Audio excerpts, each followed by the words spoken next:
오늘 나누실 하나님의 말씀은 마태복음 20장 1절부터 16절까지의 말씀입니다. 마태복음 20장 1절부터 16절까지의 말씀을 함께 나눕니다. 제가 하나님의 말씀을 읽겠습니다. 천국은 마치 품꾼을 얻어 포도원에 들어보내려고 이른 아침에 나간 집주인과 같으니 저가 하루 한 데나리온씩 품꾼들과 약속하여 포도원에 들여보내고 또 제3시에 나가보니 장터에 놀고 있는 사람들이 또 있는지라. 저희에게 이르되 너희도 포도원에 들어가라. 내가 너희에게 상당하게 주리라 하니 저희가 가고 제6시와 제9시에 또 나가 그와 같이 하고 제11시에도 나가보니 섰는 사람들이 또 있는지라. 가로되 너희는 어찌하여 종일토록 놀고 여기 섰느뇨. 가로되 우리를 품꾼으로 쓰는 이가 없음이니이다. 가로되 너희도 포도원에 들어가라 하니라. 저물매 포도원 주인이 청지기에게 이르되 품꾼들을 불러 나중 온 자로부터 시작하여 먼저 온 자까지 삭슬 주라 하니 제11시에 온 자들이 와서 한 데나리온씩 받거늘 먼저 온 자들이 와서 더 받을 줄 알았더니 저희도 한 데나리온씩 받은지라. 받은 후 집주인을 원망하여 가로되 나중 온 이 사람들은 1시간만 일하였거늘 저희를 종일 수고와 더위를 견딘 우리와 같게 하였나이다. 주인이 그 중에 한 사람에게 대답하여 가로되 친구여 내가 너에게 잘못한 것이 없노라. 너가 나와 한 데나리온의 약속을 하지 아니하였느냐. 내 것을 가지고 가라. 나중 온 이 사람에게 너와 같이 주는 것이 내 뜻이니라. 내 것을 가지고 내 뜻으로 할 것이 아니냐. 내가 선함으로 내가 악하게 보느냐. 이와 같이 나중된 자로서 먼저 되고 먼저 된 자로서 나중되리라. 아멘. 자, 오늘 이 포도밭의 품꾼에 대한 비유의 말씀에 대한 배경의 지식이 좀 필요합니다. 과연 이 예수님께서 이 비유의 말씀을 어떤 그 상황과 또 누구에게 주었는지를 우리는 먼저 나누면서 이 비유의 말씀을 나눈다면 조금 이해가 쉬울 줄로 압니다. 이 포도원 품꾼에 대한 비유는 그 베드로가 예수님께 우리가 예수를 위하여 주를 위하여 모든 것을 다 포기하였는데 이제 그럼 우리가 얻을 상급은 무엇입니까? 라고 물어보는 질문에 예수님이 이와 같은 비유로 베드로와 제자들에게 가르쳐 주시고 계시는 것을 볼 수 있어요. 자, 베드로가 왜 예수님께 우리는 모든 것을 포기하고 예수님을 따랐으니 무슨 상급을 얻습니까? 라고 물어봤던 이유는 무엇이냐면 그 베드로가 예수님께 이 질문을 하기 전에 어떤 부자 청년이 와서 예수님께 물어봐요. 선생님이시여, 내가 영생을 얻기 위하여는 무엇을 하여야 합니까? 라고 예수님께 물어봐요. 그래서 예수님께서 하나님의 계명을 지키라. 그러면 영생을 얻으리라. 했더니 이 부자 청년이 선생님 나는 어려서부터 다 이런 계명들을 다 지켰습니다. 그래서 예수님께서 너에게 한 가지 부족한 것이 있다 하시며 그 부자 청년에게 무엇을 가르쳐 주시냐면 내 소유를 다 팔아 가난한 자들에게 나눠주고 너는 나를 따르라 그러셨어요. 자, 그랬더니 이 부자 청년이 너무나 고민이 되는 거예요. 저같이 그냥 아무 가진 것이 없으면 알겠습니다. 다 버리고 가난한 자에게 주고 난 바로 주님을 따르겠습니다 하고 따라갈 텐데 이 부자 청년은 가진 게 너무 많았어요. 너무 부자였어요.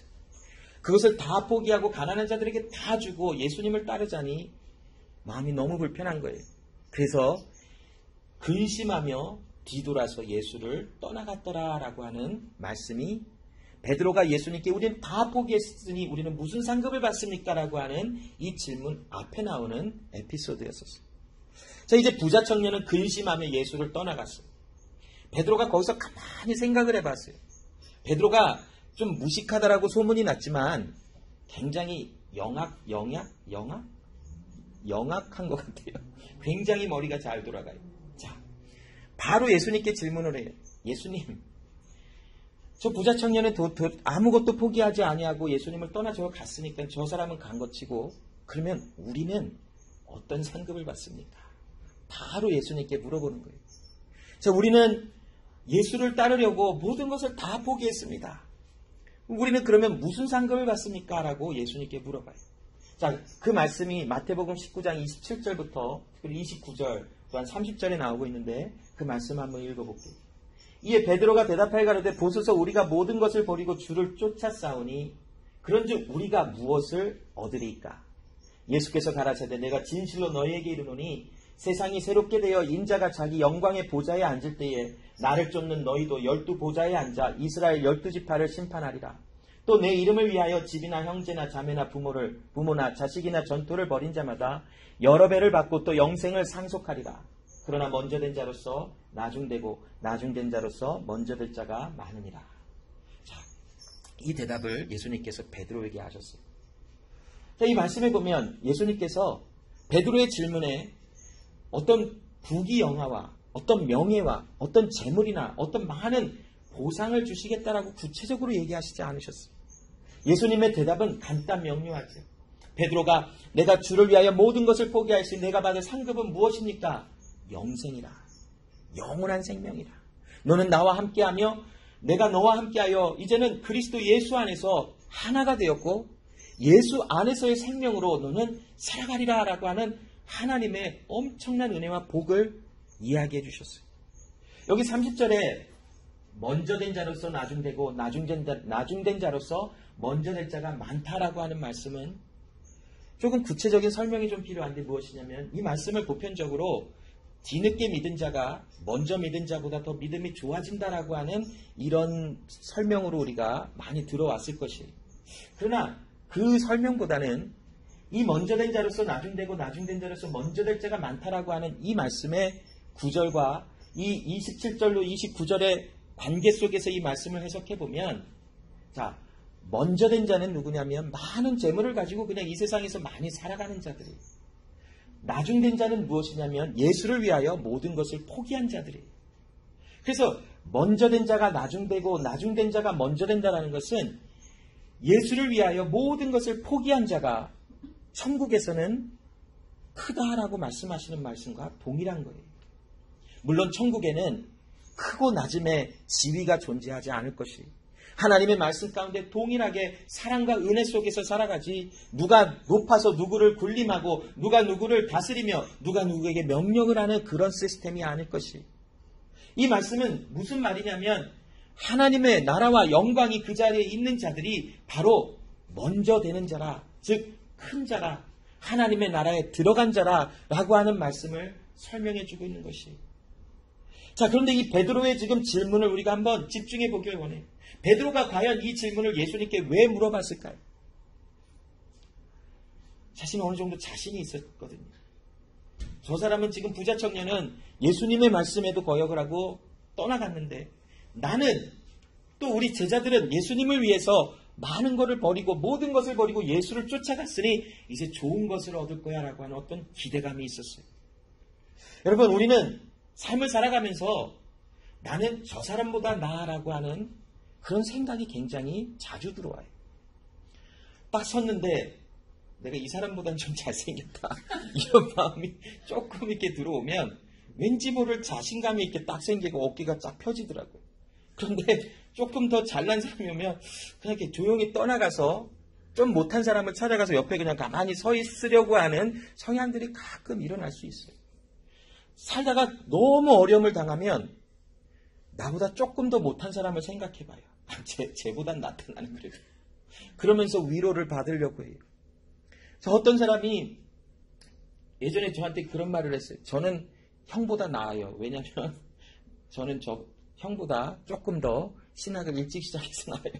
속으로 나이 어려서 좋겠다 그러고 말았는데 자, 사람은 우리의 마음속에 누구보다는 조금 더 좋은 보상을 받거나 조금 더 좋은 대우를 받는 것을 어쩌면 되게 선호해요.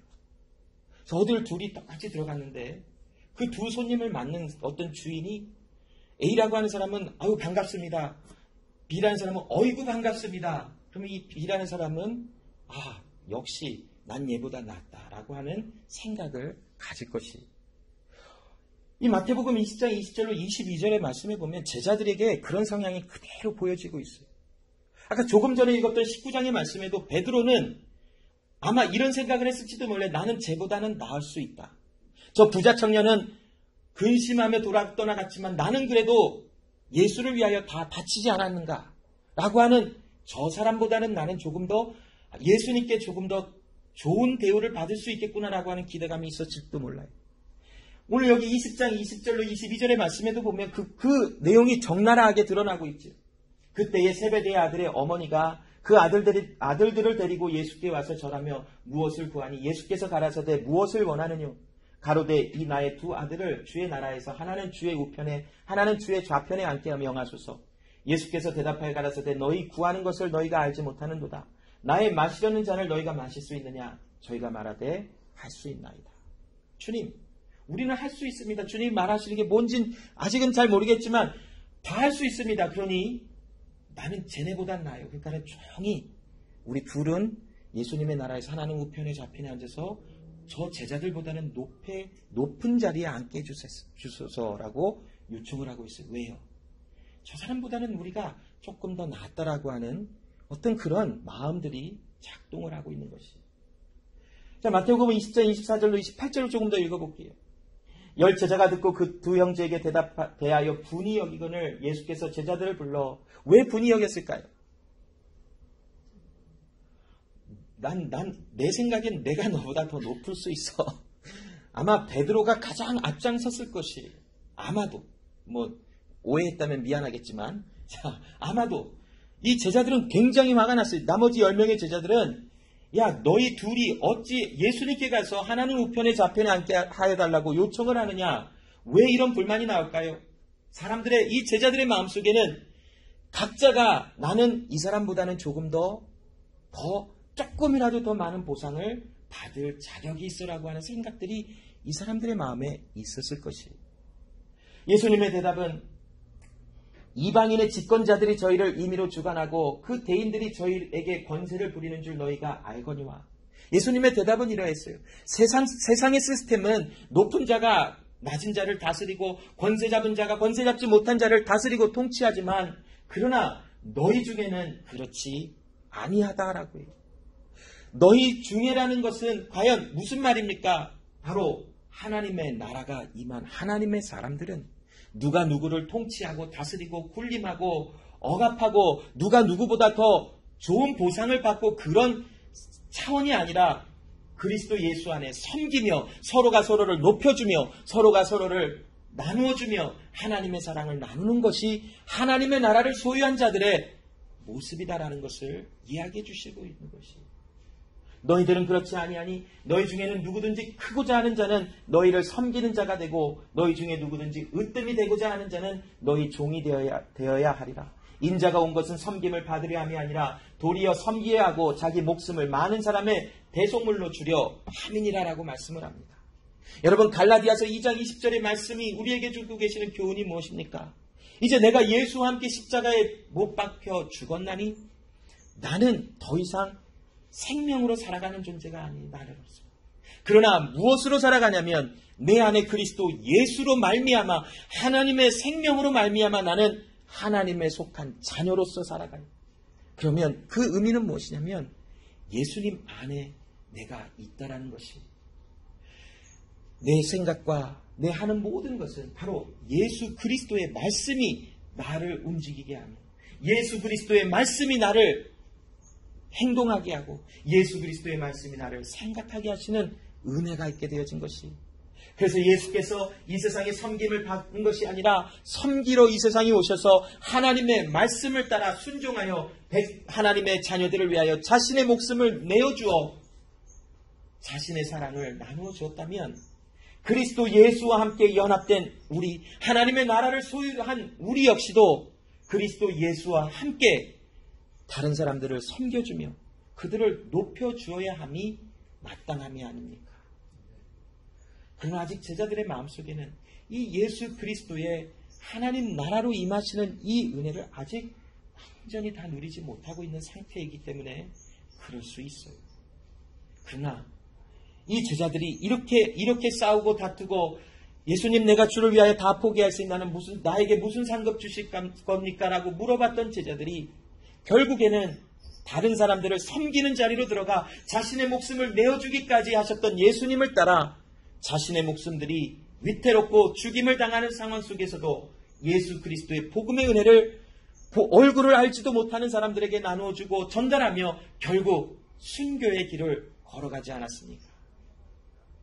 여러분, 바로 이것이 하나님의 나라 백성으로 하나님의 나라가 임한 사람들의 삶을 살아가는 모습일 것입니다.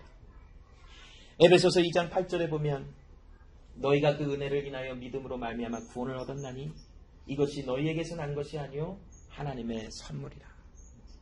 베드로는 어쩌면 이랬을 것이에요. 하나님, 내가 주를 위하여 이것 했으니 나에게 어떤 좋은 것을 주시는 것입니까? 라고 조건을 걸었을지도 몰라요. 그런데 구원은 여러분, 하나님이 주시는 선물과 하나님이 주시는 은혜는 내가 무엇을 한 것에 대한 대가를 주시는 것이 아니에요.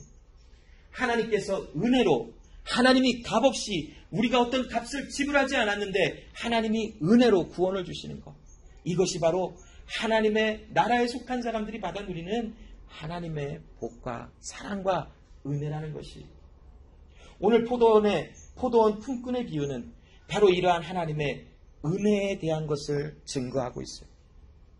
이 비유는 하나님의 은혜가 무엇인지를 이 예수님의 비유를 통하여 제자들에게 상세하게 증거되고 있는 하나님의 말씀입니다. 이 포도원의 비유를 좀 살펴보면 시간의 개념이 나오고 있어요. 자, 옛 이스라엘은 아침 6시가 하루의 시작이에요. 그때 아마 해가 떠올랐는지 그때 이렇게 아침에 시작을 해서 아침이 시작됐는지는 잘은 모르겠지만 6시가 옛 이스라엘의 그 생활의 하루의 시작을 6시로 봐요. 그리고 하루의 끝마침은 저녁 오후 6시로 12시간을 일하는 시스템을 가지고 있었어요. 자, 오늘 여기 그 말씀에 보면 이른 아침에 포도원의 주인이 그 밖으로 나가 일꾼들을 구하여 자기 포도원으로 데리고 가요. 이른 아침이라 하면 아마 1시쯤 되어지는 우리의 지금 시간으로는 오전 6시를 말하고 있어요. 자, 이 주인이 6시에 나가서 그 일꾼들을 데리고 자기 포도원으로 데리고 갔어요. 그러면서 한 데나리온을 주겠다라고 약속을 했어요. 자, 조금 있다가 3시간 후에 3시라고 나와 있는 성경의 구절에 우리의 시간으로는 9시예요. 오전 9시에 이 주인이 또 나가서 밖에 있는 사람들을 데리고 자기 포도원으로 또 데리고 가요. 자, 3시간이 흐른 후, 자, 제6시에 우리 시간으로는 정오 12시죠. 12시에 또 나가서 일꾼들을 데리고 자기 포도원으로 가요. 그리고 9시라고 나와 있는 오후 3시에도 나가 사람들을 데리고 또 포도원을 들어가요. 그리고 마지막 11시라고 나와 있는데 바로 오후 4시 반에서 5시 정도를 뜻하고 있는 것 같아요. 자, 오후 6시가 되면, 우리 시간으로 6시가 되면 하루의 일과가 다 끝나요. 그런데 1시간을 남겨두고, 1시간이 조금 넘는 시간을 남겨두고 밖으로 나가서 또 일꾼들을 데리고 와서 내 포도원에서 일하라. 이 내용이 오늘 비유에 대한 내용이에요. 자, 이 시간적인 개념이 왜 중요한가 한번 볼게요. 자, 천국은 마치 품꾼을 얻어 포도원에 들어보려고 이른 아침에 나간 집주인과 같으니 저가 하루에 한 데나리온씩 품꾼들과 약속하여 포도원에 들여보내고 또 제3시에 나가보니 장터에 놀고 섰는 사람들이 또 있는지라. 자, 이게 놀고 서 있다라고 하는 표현이 참 어떻게 보면 좀 오해가 될 수 있는 소지예요. 우리 가끔 좀 기가 막힌 일하면 놀고 있네 그러고 얘기하잖아요. 놀고 있네, 놀고 누워져 있네, 이렇게 얘기하잖아요, 우리는. 자, 그런데 놀고 섰다라고 하는 이 표현은 누구를 비하하거나 누구를 놀리려고 하는 표현은 아니에요. 자, 조금 더 볼게요. 5절에서 7절까지 보면 또 제6시와 9시에 또 나가 그와 같이 하고 제11시에도 나가, 즉 오후 5시에 나가 보니 섰는 사람이 또 있는지라. 자, 예수님께서 오후 5시에 또 밖으로 나가서 그 사람들에게 너희가 어찌하여 종일토록 놀고 여기 섰느냐 라고 물어보지요. 자, 여기 놀고 서 있다라고 하는 표현을 한번, 이 주인의 놀고 서 있다라고 하는 표현을 한번 볼게요. 자, 놀다라는 것은 알고스라고 하는 헬라어 말인데, 이 알고스라고 하는 헬라어 말에는 그 두 가지의 뜻이 있어요. 하나는 게을러 일하지 않다라고 하는 것이 있고, 하나는 일을 하지 않고 있는 상황. 그러니까 게을러서 일을 하지 않는 것과 하지 못해서 못하고 있는 상황, 이 두 가지의 뜻이 있어요. 근데 알고스라고 하는 것은 여기에 나오는 이 놀고 섰다라는 것은 이 사람이 게을러서 지금 일을 안 하고 있는 것이 아니라 할 수 없는 결과가 나타난 거예요. 여기 섰다라는 것은 히스템이라고 하는 말인데, 서 있다라고 하는 말인데, 이 히스템이라고 하는 말은 어떤 말이냐면 어떤 일이 일어난 것에 대한 결과로 내가 지금 서 있다라는 것이에요. 그래서 왜 거기 놀고 서 있냐면 일을 할 수 없는 상황이 되었기에 가만히 서 있는 거예요. 자, 이스라엘 사람들이 살아갔던 이 시대에 이 표현법에 보면 우리가 한 가지 얻을 것이 있어요. 뭐냐면 아침 일찍에는 사람들이 일터로 많이들 나가요. 그 나갈 수 있는 사람들은 누구냐면 건강한 사람. 누가 봐도 이 사람은 힘을 잘 쓸 것 같은 사람, 일 잘할 것 같은 사람은 누군가 어떤 포도원이나 어떤 일터에서 주인이 와서 그 고용을 하여 다 데리고 가요. 조금 늦으면 오전 9시 정도에는 또 다 나가서 일을 할 수 있어요. 그런데 벌써 이미 12시가 넘어가면 거의 불가능하다라는 거예요. 근데 오늘 이 비유의 말씀에 보면 오후 5시에 나갔어요, 주인이. 6시에 하루 일과가 마쳐지는데 5시에 나가서 고작 1시간 정도 일을 시키기 위해서 이 주인은 오후 5시에 나가서 놀고 서 있는 사람들을 데리고 와서 자기 포도원으로 데리고 가요. 자, 이 놀고 서 있는 사람은 왜 놀고 서 있을 수밖에 없었는가? 아마도 연약하여 누가 봐도 이 사람은 일 못하겠다 했던 사람일 것입니다. 누가 봐도 이 사람은 건강하지 않다. 누가 봐도 이 사람에게는 일을 맡기는 것이 불가능하다 하여 그냥 하루 종일 누가 나를 좀 데리고 가서 일을 시켜줬으면 하는 마음속에 가만히 서 있었던 거예요. 그런데 여기에 있는 품꾼이라는 것은 하루 일하지 않으면 가정의 식구들이 먹지 못하는 사람들을 말하고 있어요. 이 사람들은 오늘 일을 못했기 때문에 집에 들어가면 이제 하루 굶어야 돼요. 무엇을 사서 먹을 돈이 없기 때문에. 그런 사람들을 이야기하고 있는 거예요. 오늘 이 비유는 그냥 게을러서 나태하여 놀고 먹고 있는 사람을, 놀고 가만히 서 있는 사람에 대한 얘기가 아니라 주인이 아무도 거들떠보지 않는 사람, 정말 힘이 없어 일하지 못할 것 같은 사람을 은혜로 그 사람을 데리고 와서 1시간을 일하더라도 그 사람에게 맡겨주는 거예요. 아마 여기 마지막 1시간 남을 때까지 놀고 가만히 서 있었던 사람이 어떤 주인이 와서 자기를 데리고 가서 고용해서 일하라 했다면 이 사람의 마음에는 얼마나 그래도 조금은 안도가 됐겠어요. 내가 하루 모든 품삯을 받지는 못하겠지만 조금이라도 받는다면 그것으로 그 상당하는 음식을 사서 집으로 가서 우리 가족과 함께 먹을 수 있겠다라고 하는 기대가 아마 있었을 거예요. 로마서 3장 23절로 26절에 보면 이런 말씀이 있죠. 모든 사람이 죄를 범하였음에 하나님의 영광에 이르지 못하더니 그리스도 예수 안에 있는 구속으로 말미암아 하나님의 은혜로 값없이 의롭다 하심을 얻은 자 되었느니라. 여러분, 이 오늘 5시에 고용이 돼서 포도원으로 가게 된 사람은 정말 일이 필요했어요. 이 사람에게는 정말 은혜가 필요했어요. 이 사람은 은혜를 필요로 하는 사람으로 되도록 노력한 것이 아니에요. 그리고 이 사람은 은혜가 필요한 사람이 되도록 또한 겉모습만 하고 있는 사람이 아니에요. 그냥 이 사람은 실질적으로 은혜가 필요한 자가 맞아요. 그냥 이 사람은 그냥 본질적으로 누군가 이 사람을 고용하지 않으면 이 사람도 가족도 먹지 못하는 본질적인 가난이 이 사람에게 있어요. 그래서 이 사람에게는 은혜가 필요한 거예요. 누군가 와서 자기를 은혜로 고용하여 해줘야만 돈을 벌을 수 있는 절대적인 가난함. 바로 그것이 그리스도 예수를 알아야 될 우리 모두를 향하고 있다는 것이. 우리는 그리스도 예수에게 절대적인 가난한 모습으로 서 있게 되어진 사람들이에요.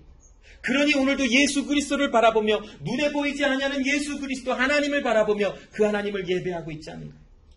여러분, 우리는 하나님의 은혜를 받으려고 하는 척을 한 것도 아니고, 내가 하나님의 은혜를 받으려고 모방을 한 것도 아니고, 연극을 한 것도 아니고, 그런 척을 한 것도 아니고, 그냥 우리가 은혜를 받았다면 그 이유는 우리에게 반드시 은혜가 필요했기 때문에 받은 것이. 그렇지 않다면 우리에게 은혜가 무엇이 필요했을까요? 하나님이 우리를 은혜로 구원하셨다면 우리에게는 그 구원이 절대적으로 필요했기 때문이라는 것이. 여기 모든 사람이 죄를 범하여 하나님의 영광에 이르지 못하였어요. 모든 사람에게 하나님의 은혜가 필요해요. 절대로 그 하나님의 영광에 이르지 못해요. 마치 오늘 5시까지 그 장터에서 가만히 서 있어서 그 누구도 거들떠보지 않았던 절대적인 연약함을 갖고 있는 그 사람과 같이 우리 그리스도 예수 밖에 있었던 모든 사람들은 바로 절대적인 곤고함과 절대적인 사망과 어두움을 누리고 있는 하나님의 은혜를 받아야만 그 영광에 이를 수 있는 존재들이었다라는 것이.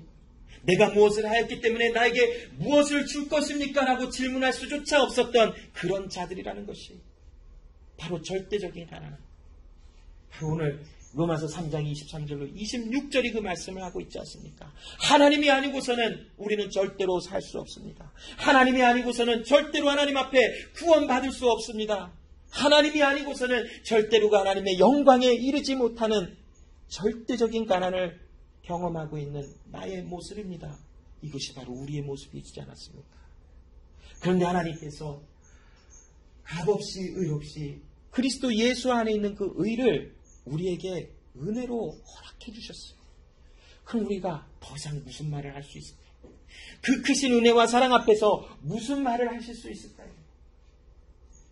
우리의 죄를 예수 그리스도가 담당하시고, 내가 너의 약함도 알고, 내가 너의 부족함도 알고, 내가 너의 하나님의 영광에 이르지 못하는 절대적인 불가능한 것을 내가 아니, 이제 내가 너와 함께하여 내가 너에게 은혜를 끼쳐 하나님의 그 영광에 내가 너를 이르게 하리라 하시는 것이 하나님의 구원에 관한 메시지라는 것입니다. 여러분, 8절로 10절 말씀을 보니까 저물매 포도원 주니 청지기에게 이르되 품꾼들을 불러 나중 온 자로부터 시작하여 먼저 온 자까지 삭슬 주라 하니 제 11시에 온 자들이 와서 한 데나리온씩 받거나. 자, 얼마나 심장이 떨렸겠어요. 아침 일찍부터 왔던 사람들. 야, 1시간 일했는데 한 데나리온을 받으면 그럼 나는 얼마나 받을 수 있다는 거야. 아마 머리에서 수도 없이 계산이 돌아갔을 거예요. 여기 숫자에 좀 더 예민하고 민감하신 분들은 아마 더 빠르셨겠죠. 그게 곁눈질을 하든지 하면 똑바로 보면서 아마 확인해 봤겠죠. 와, 1시간 일했는데 한 데나리온? 정말 자비하고 은혜로운 주인이시구나. 그러니 나에게는 더 많은 돈을 주겠구나 하고 기대했을 거예요. 자, 기대하고 빵긋 웃으면서 손을 내밀었어요. 근데 손이 너무 초라한 거예요. 한 데나리온이 그냥 손 위에 얹어진 거예요. 얼마나 화가 났겠어요. 여기 자, 먼저 온 자들이 와서 더 받을 줄 알았더니 저희도 한 데나리온씩 받았대요. 얼마나 실망했겠어요, 이 사람. 무슨 계산법이래. 우리는 아침부터 와서 햇볕 받고 정말 12시간을 일했는데 한 데나리온을 받고 얘는 1시간이라고 나와 똑같은 돈을 받아? 이렇게 불공평한 것이 어디 있어? 라고 하는 불만이 터져나올 수밖에 없어요. 자, 받은 후 집주인을 원망하여 가로되 나중 온 이 사람들은 1시간만 일하였거늘 저희를 종일 수고와 더위를 견딘 우리와 같게 하였나이다. 주인이 그 중에 한 사람에게 대답하여 가로되 친구여, 내가 너에게 잘못한 것이 없노라. 너가 나와 한 데나리온의 약속을 하지 아니하였느냐. 솔직히 주인의 입장에서는 잘못한 것이 그리 없지요. 그냥 한 데나리온을 약속을 했어요. 내가 너 우리 포도원에서 일하면 한 데나리온을 줄게. 한 데나리온은 아마 하루의 품삯일 거예요. 굉장히 넉넉한 돈이래요. 그러면 한 데나리온을 약속했으니 12시간 일한 자에게 한 데나리온을 주는 것은 이 주인이 뭐 도덕적으로 뭐 잘못한 것은 아무도 없을 거예요. 그런데 지금 이 한 12시간이라고 한 데나리온 받은 사람이 화가 났어요. 왜냐하면 나는 쟤보다는 더 나은 대우를 받을 만한 조건이 있다라고 생각한 거예요. 근데 여러분, 우리 처음 이른 아침으로 다시 돌아가 봅시다. 만약에 이 포도원 주인이 이 이른 아침에 온 사람을 고용하지 않고 가만히 내버려뒀다면 이 사람은 한 데나리온을 받을 수 있었을까요? 그렇지 못했어요. 우리가 하나님께 이렇게 물어볼 수 있어요. 하나님, 나는 얘보단 나아요. 왠 줄 알아요? 난 얘보다 그 열심히 나가요. 그거 아시지요? 난 얘보다 기도도 조금 더 잘해요. 난 얘보다 더 오래 믿었어요. 하나님, 난 얘보다 더 많은 것을 헌신했어요. 그러니 나에게 조금 더 좋은 걸 주세요. 라고 하는 마음들이 사람에게 있을 수 있어요. 그런데 여러분, 하나님의 대답과 은혜는 무엇이냐면 하나님의 것으로 하나님의 은혜를 주시는 것이 하나님의 주권에 있고 하나님의 구원하심은 동일하여 모든 사람이 동일한 은혜 속에 구원의 은혜를 받는 것이라고 말씀하고 계세요. 천국에는 구원의 은혜를 더 많이 받아서 더 높은 자리에 올라가서 낮은 사람들을 명령하거나 다스리거나 함부로 대하거나 이런 개념이 아니라는 것입니다. 세상에서 이런 주인이 있다면 어쩌면 손가락질을 받을 수도 있어요. 불공평하다고. 그런데 이 비유는 천국에 관한 말씀이라고 예수님이 분명히 이야기하고 있어요. 천국의 계산법은 이 세상의 계산법과 완전 틀리죠. 이 세상에서 우리가 하나님을 위하여, 내가 하나님을 위하여 이만큼 헌신하고 이만큼 버렸으니 나는 이만큼을 받을 것이야. 그리고 이 사람은 요만큼 버렸으니 이만큼을 받을 것이야 라고 생각할 수 있어요. 예를 들어서 나는 모태신앙이니까 내가 평생에 하나님을 섬겼으니까 나는 하나님의 나라에서 많은 상급과 더 많은 사랑의 은혜를 받겠지. 이 사람은 운명하기 며칠 전에 예수를 믿고 운명했으니 그냥 우리 예전 목사님들이 자주 쓰셨던 배털 모자 쓰고 타잔 팬티 입고 야호하고 돌아다닌다고 그런 표현들, 그런 취급을 받겠지. 그러나 그렇지 않더라고요. 하나님의 구원의 은혜는 동일해요. 12시간 일한 자나 1시간 일한 자나 하나님의 은혜 주심은 동일해요. 12시간 일한 사람의 입장에서는 억울할 수도 있어요. 그럼 나도 차라리 1시간 있다가 왔었으면. 그런데 만일 그 주인이 그 사람을 1시간 남겨놓고 택하지 않았다면 어떻게 되겠어요? 은혜 앞에서 우리는 그래서 할 말이 없는 거예요. 하나님이 우리에게 주신 그 은혜 앞에서 우리가 불공평합니다, 이거는 이해가 되지 않습니다라고 말해 볼 수 있겠지만 그러나 그것이 무슨 유익이 있겠습니까? 하나님의 은혜 앞에서 우리는 할 말이 없어지는 것이에요.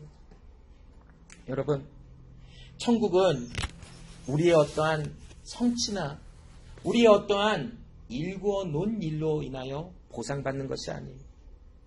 천국은 하나님께서 우리에게 은혜로 값없이 주시는 것이며 천국은 하나님께서 우리에게 필요한 구원의 은혜를 주시는 것이 바로 천국에 관한 메시지.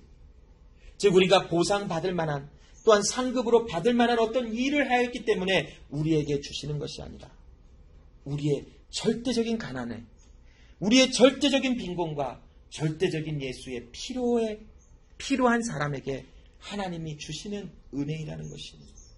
바로 구원이 바로 그와 같아요.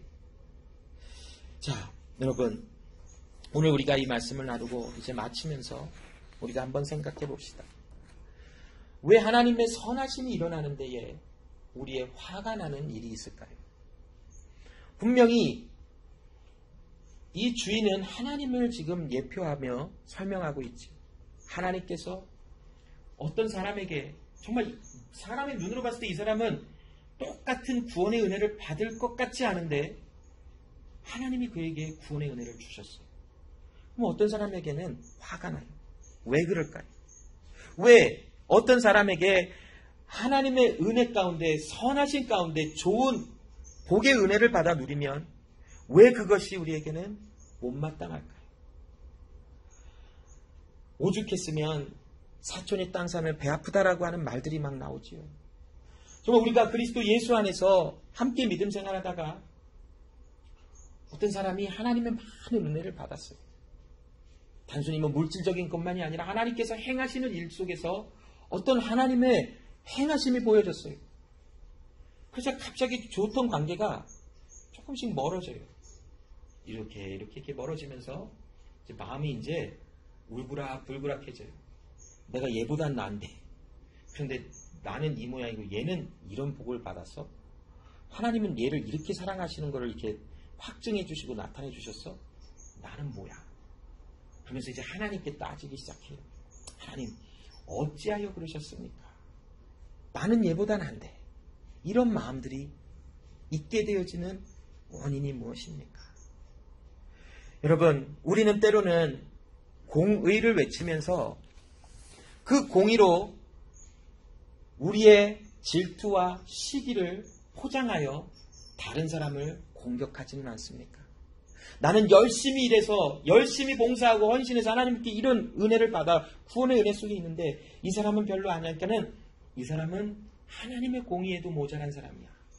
그러니 이 사람에게 복이 받는 것, 복을 하나님이 구원의 은혜를 주시는 것은 어쩌면 잘못된 일이야라고 하며 그 사람을 공격하는 일이 있지 않을까요? 그러나 우리가 만일 오늘 이 비유의 말씀을 통해서 우리에게 주시고 계시는 하나님의 선하심과 은혜를 경험한 사람이라면 우리가 예수 그리스도와 함께 연합하여 주와 함께 살아가는 사람이라면 우리도 그리스도 이 예수의 은혜와 사랑을 나타낼 수 있는 사람이 되지 않았을까요? 만일 집을 나간 그 탕자의 형이 아버지와 동일한 마음을 가지고 있었다면 집 나간 동생이 들어왔을 때 그 동생이 얼마나 반가웠겠어요. 그리고 아버지가 잔치를 열어줄 때에 얼마나 기뻐 뛰며 즐거워했겠어요. 이것이 여러분, 우리는 그리스도 예수 안에 부름을 받아 예수와 함께 서 있는 사람들이, 그리스도 예수를 따라가는 사람들이, 그리스도 예수와 함께 살아간다면 아버지의 마음이 우리 가운데도 있어 나는 조금 부족하고 나는 좀 낮아져도 다른 사람을 섬기고 높여준다면 하나님의 기쁘신 마음이 내 마음에도 함께 있어 그 사람들의 필요와 또한 특별히 가난한 사람들을 돌봐주는 것에 즐거움과 기쁨을 하나님과 함께 누리고 있지 않을까요? 결국 오늘 이 비유는 선행을 베풀라, 하나님의 은혜를 알고 하나님의 선함을 이렇게 행하라, 무엇을 하라라고 가르쳐 주시는 것보다는 내 정체가 무엇인가라는 것이, 나는 정말 오후 5시에 주인으로부터 은혜를 받아 한 데나리온을 받아 많은 은혜를 누린 사람처럼 나는 하나님이 아니었으면 구원의 은혜를 누리지 못하는 사람인데 하나님께서 나를 구원하여 주셨다라는 것에 대한 감사와 또한 그 하나님의 사랑을 아는 자이기에 이제는 주께서 주신 그 은혜를 가지고 나와 똑같은 사람들에게, 은혜가 필요한 사람들에게 눈이 돌아가며 그들을 위하여 그들을 하나님의 복음을 증거하는 삶을 살아가게 되어지는 이러한 말씀을, 제자의 삶에 대한 것을 우리에게 오늘 주고 계시는 말씀입니다. 그러므로 여러분, 우리의 마음에 시기하고 질투하고 원망 불평하는 것이 우리의 힘으로는 되지 않아요. 원래 그렇게 생겨먹었는데 아무리 안 하려고 그래도 결국에는 튀어나오잖아요. 그러나 하나님의 은혜가 우리 안에 있음이 알아지는 순간부터 우리의 삶이 조금씩 변화되어지게 되어져 있어요. 그것이 하나님의 약속이기 때문에 그래요. 자, 우리는 그런 은혜를 받은 하나님의 사람이기에 오늘도 이제 그리스도 예수와 함께 주의 길을 걸어가는 복된 시간들 되시기를 간절히 소원합니다. 기도하겠습니다. 하나님 아버지 감사합니다. 오늘도 우리에게 말씀하신 바대로 우리는 하나님의 은혜가 필요한 자였으며 하나님의 은혜가 필요한 자들에게 하나님께서 은혜를 주사 우리가 구원에 이르도록 하나님의 행하심을 받아 누린 자 되게 하심을 감사합니다. 하나님, 오후 5시에 그 포도원의 주인이 나가 은혜로 그 사람을 고용하여 약속된 대로 하루의 일에 대한 대가인 또한 한 데나리온을 받은 것처럼 그리스도 예수 안에서 우리는 받을 자격도 없고 우리는 그 구원의 은혜를 누릴 수 있는 자격도 없지만 힘이 연약하여 스스로를 구원할 수도 없지만 그리스도 예수의 은혜와 사랑으로 말미암아 우리가 구원을 얻은 자 되게 하셨으니 이 은혜 가운데 우리의 평생의 삶을 살아가게 하여 주시고 주와 함께 걸어가는 모든 순간순간마다 가난하고 연약하고 힘든 자들을 돌보며 그들에게 복음의 은혜와 주의 사랑의 은혜를 나눌 수 있는 남이 잘되고 복을 받아 누리는 것을 배아파하거나 시기하고 질투하는 것이 아니라 그들과 함께 기뻐하고 그들과 함께 즐거워하며 또 때로는 함께 슬퍼하는 그런 은혜들이 우리 가운데 넘치도록 도와주시옵소서. 오늘도 주를 바라보니 주의 은혜가 이곳에 가득하게 하여 주시옵소서. 감사드리며 예수님의 이름으로 기도합니다. 아멘.